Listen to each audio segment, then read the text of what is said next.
wabarakatuh. Perkenalkan, nama saya Julio Karim Papandi, NIM C0E0220, kelas RC11 Keuangan Daerah. Dan pada kesempatan kali ini saya akan membahas dari pengantar akuntansi bab 13 tentang laporan keuangan perusahaan dagang. Laporan keuangan perusahaan dagang ini pertama ada jurnal penutup atau dalam bahasa Inggrisnya closing journal entry, yaitu jurnal yang diterbitkan di akhir periode akuntansi untuk menutup akun-akun nominal secara sementara. Dan akun yang ditutup merupakan akun nominal seperti pendapatan dan beban, dan akun pembantu modal misalnya PREV dan ikhtisar laba rugi. Jurnal penutup dibuat bergantung dari jenis bentuk perusahaan, baik dari bentuk PT, CV, dan firma maupun perusahaan perorangan, yang karena struktur modal setiap jenis perusahaan tidak sama.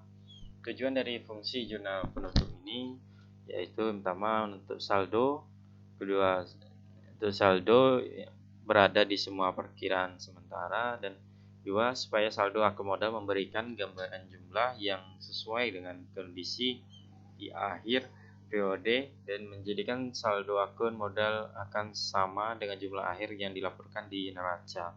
3. Membedakan transaksi akun pendapatan dan beban supaya tidak tercampur dengan jumlah nominal dari perolehan dan beban di tahun akhir berikutnya. Dan yang kedua ada neraca saldo setelah tutup buku. Neraca saldo penutupan adalah daftar semua akun neraca yang berisi saldo bukan nol pada akhir periode pelaporan. Tujuan penyusunan neraca saldo setelah penutupan tujuan dari penyusunan neraca saldo setelah penutupan adalah memastikan kebenaran buku besar pada akhir periode telah disusun. Dan cara membuat neraca saldo penutup ini, yang pertama, langkah pertama itu menuliskan nama perusahaan, judul, serta tanggal atau periode pembuatan. Dan kedua, membuat 4 buah kolom yang terdiri dari kode akun, nama akun, kolom debit, dan serta kolom kredit. 3. Memasukkan akun-akun ke dalam neraca saldo berdasarkan keterangan yang terdapat pada jurnal penutup.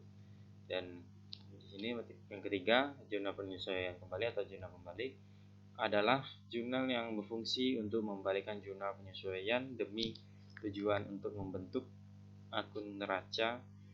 Jurnal yang memiliki nama lain reverse entry ini dibutuhkan untuk mencegah terjadinya akun ganda. Dan fungsi dari jurnal pembalik ini pertama, mempermudah pencatatan bagi transaksi, yaitu terutama pencatatan neraca yang disusun di awal periode baru. Kedua, untuk menyederhanakan jurnal penyesuaian. Ketiga, menghindari kesalahan pembuatan jurnal penyesuaian. Yang keempat adalah koreksi, yaitu jurnal koreksi atau correction entry merupakan jurnal yang dibuat khusus untuk memperbaiki kesalahan. Misalnya, terjadi kesalahan saat mengklarifikasikan akun untuk mencatat nilai. Cara membuat jurnal koreksi ini, yang pertama ada jurnal penghapusan. Langkah pertama yang harus dilakukan dalam membuat jurnal yang salah. Dan jurnal sebenarnya, jurnal yang dibuat untuk menghapus bagian yang salah. Dan jurnal koreksi, pada tahap ini jurnal koreksi dibuat untuk menggabungkan jurnal penghapusan dan jurnal sebenarnya, dan kedua tahap tersebut ditandingkan untuk dikoreksi. Kesimpulannya dari PowerPoint kali ini yaitu jurnal penutup adalah jurnal yang diterbitkan di akhir periode akuntansi untuk menutup akun nominal, dan neraca saldo adalah daftar semua akun yang berisi saldo bukan nol pada akhir periode pelaporan. Dan jurnal pembalik adalah jurnal yang berfungsi untuk membalikan jurnal, dan jurnal koreksi yaitu merupakan jurnal yang dibuat khusus untuk memperbaiki kesalahan. Sekian saya akhiri dari poin saya pada kali ini untuk membahas materi bab 13 kompetensi laporan keuangan perusahaan dagang. Saya akhiri, wabillahi taufiq wal hidayah. Wassalamualaikum warahmatullahi wabarakatuh.